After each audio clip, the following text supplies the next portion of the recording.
All right. Paul Canoe at Kanufitness. Can you dig it? God, those arms looking nice.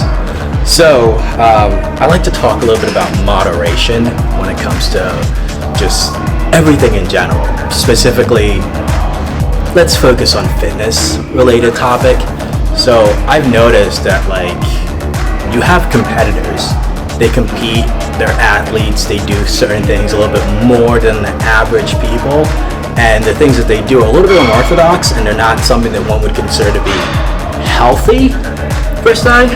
And then you have a group of people who are just like your regular gym goers who just want to like look good, have a good physique, have a little bit of a strength kind of base. And these are the individuals who actually need to focus a lot more on moderation, because at the end of the day, they're not really getting ready for anything in particular. Like, they're not going to compete at a top level bodybuilding organization, a top level like sports team. So instead of like always doing things to the extreme, personally, I think they should just keep things in moderation, where they're not like training to the extreme where they're almost like fatiguing themselves and they're getting sick and tired, where they're having like extreme dieting protocols where you like have cheat days, and psychologically you kind of have to binge eat because you've been dieting for so long that all of a sudden you're just like, oh, I can't take this anymore, let me eat all the candy that I can possibly find.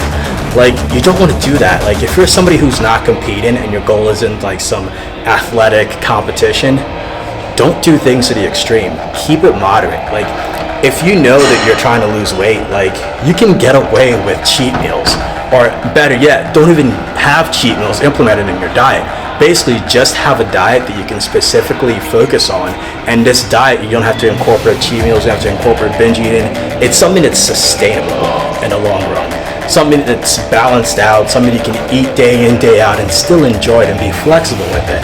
You don't have to like eat like 500 calories a day, and all of a sudden you kind of just cave, and then now you're eating like 3,000, 4,000, 5,000 calories because you couldn't last that long eating like such low caloric deficit. So my general advice to people is that, like, if your general purpose in terms of fitness, sports, athletic, whatever you're doing, keep things in moderation and find a balance between where it's not all the way like super ridiculously extreme.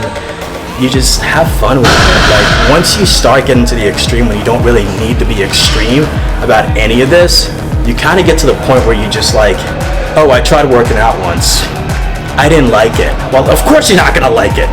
You did some extreme stuff that just nobody else would do, and then you end up just losing all interest, and you start blaming stuff on like, oh, I tried working out and I can't really do it because it's so hard. Like, don't make it hard, don't make it complicated, make it simple and enjoy it. That's basically it. So if you like the advice, like, share, subscribe, and follow me on Instagram. Can you lift? Because I can lift. Cool.